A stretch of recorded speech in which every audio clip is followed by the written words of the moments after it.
I'll continue from where the previous speaker left. He's talking about India, he's talking about Bharat, and he was also talking about our rich ancient heritage. So that's where I'm here, respected dignitaries, friends, ladies and gentlemen. It's indeed an honor that I'm speaking on the theme that actually captures the spirit of India, spirit of our civilization,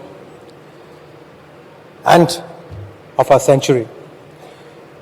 The topic is soft power, strong nation, how Bharat shapes the world.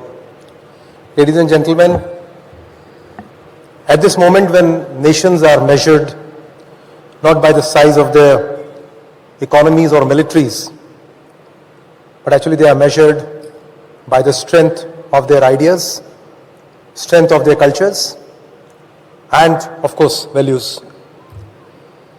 It's important to recognize that Bharat's greatest export to the world has always been its wisdom. You saw it in the earlier presentation. Wisdom, not its weapons. Its compassion, not its conquest. Our Honorable Prime Minister, Shri Narendra Modi ji, spoke at waves, and he actually said that India's strength lies not in what it can acquire, but in what it can inspire. And that inspiration, friends, is the essence of our soft power. The ability to move hearts before we move hands. And from the chants of Rig Veda to the codes of UPI, Bharat's story has always been one of continuity with creativity, of a nation that tries to convince, not coerce. Friends, in an age that currently is dominated by noise and disruption, Bharat speaks with a quiet confidence, the confidence of a civilization that has endured, evolved, and enlightened humanity for millenniums. For much of history, nations competed for hard power, the power to command, the power to control, the power to coerce. Friends, hard power can protect borders, but it cannot build bridges. It can win wars, but it cannot win hearts. In today's interconnected world, influence flows through trust, ideas, and inspiration. And as a scholar, Joseph Nye pointed out, this is what is called as soft power. Friends, hard power controls, soft power connects. And it's the hard power which actually wins only wars. Soft power wins trusts.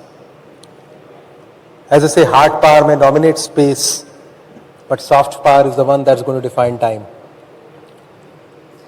So as the world gets fatigued by the friction of wars, walls and wealth, soft power replaces fear with faith, rivalry with respect.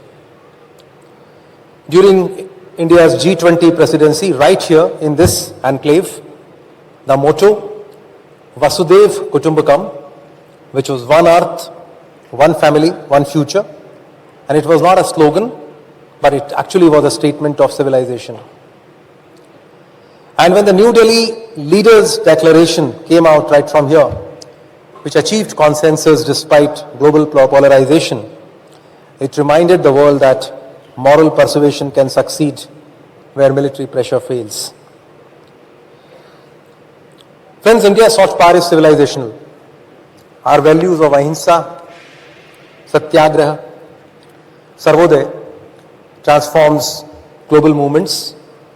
We have seen in the case of Martin Luther King to Nelson Mandela, the moral compass of the modern world has actually pointed back to India. Yoga and Ayurveda have become universal symbols of wellness. Dharma and karma, as was there in the last presentation, have entered the world's vocabulary of virtue. Every 21st June, when millions of us perform Surya Namaskar from the Sydney Opera House down south to Central Park up there in the north, they salute not just the sun, but the source. That's India. Our sages taught us that world is one family. Our scientists are now proving that planet is one ecosystem. This actually is the continuum of consciousness that defines Bharat, which is ancient in essence, but modern in its expressions. And our spiritual heritage, the philosophies underlying Hinduism, Buddhism, Jainism, Sikhism, has shown that peace, tolerance and coexistence are not political choices, they actually are civilizational imperatives. And friends, when scriptures speak to the spirit, when storytellers speak to the screen, India's media and entertainment segment, the segment that I currently have the charge to take forward, is now a huge enterprise which is trying to explore economy as its, which is trying to explore emotions as its new economy. From Satyajit Ray to Rajamouli, from Lagan's cricket field to Elephant Whisperer's quiet compassion, Indian cinema has turned culture into conversation. To give this creative current a global harbor, India hosted, as all of you know, the first ever World Audiovisual and Entertainment Summit, of which all of us in the media industry were a part. A platform that brought together more than 100 countries, more than 3,000 companies from world over, with one global message coined by our Honorable Prime Minister: connecting creators, connecting countries. And this reflected our belief that collaboration is the new currency of culture. Our music, from the tabla beats to A.R. Rahman, blends tradition with technology, finding rhythm in every culture.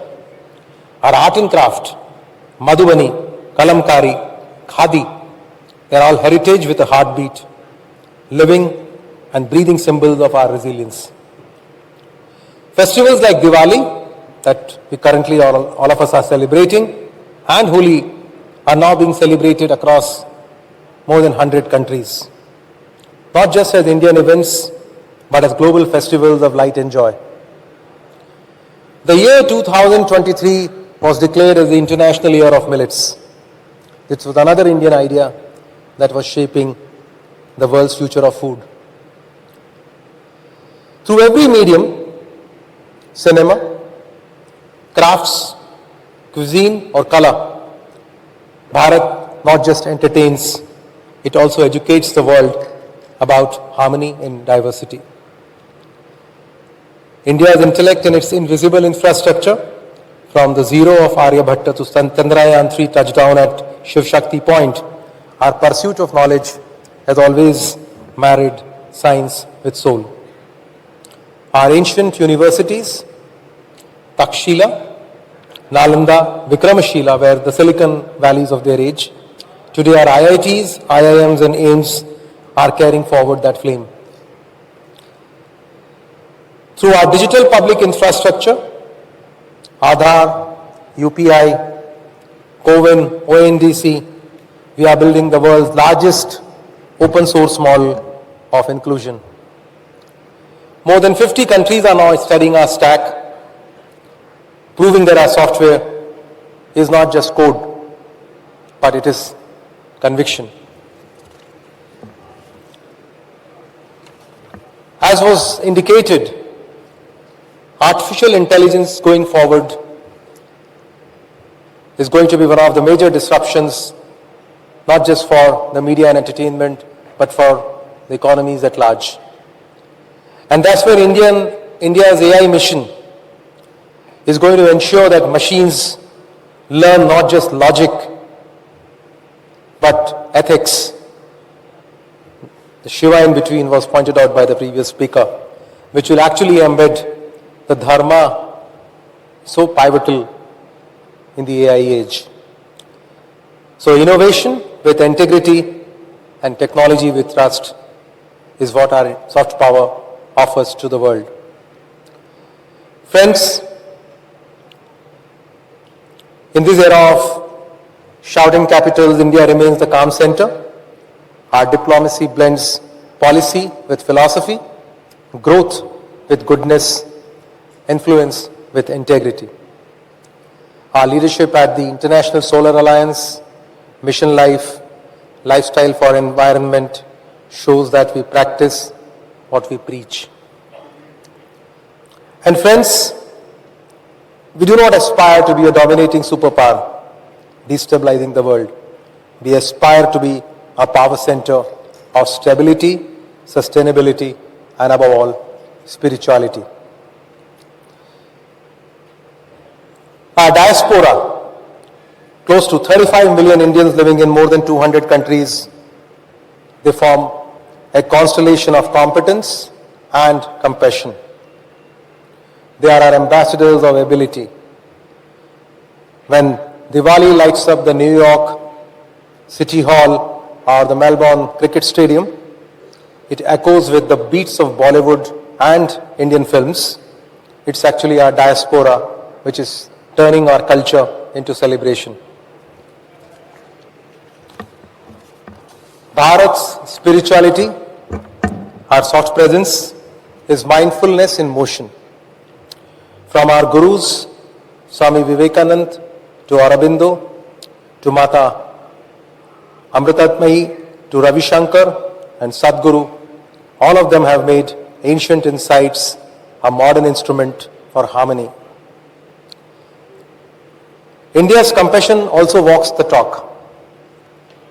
Through vaccine Maitri, we sent COVID vaccines to close to over 100 countries. Our eternal gift to the world has been turning faith into fellowship and culture into compassion. Friends, as I talk about India's soft power, I'd like to mention that India's soft power is not ornamental. It's actually operational. It converts our diversity into dynamism, our heritage into humanism. It is the reason India is trusted when others are merely heard.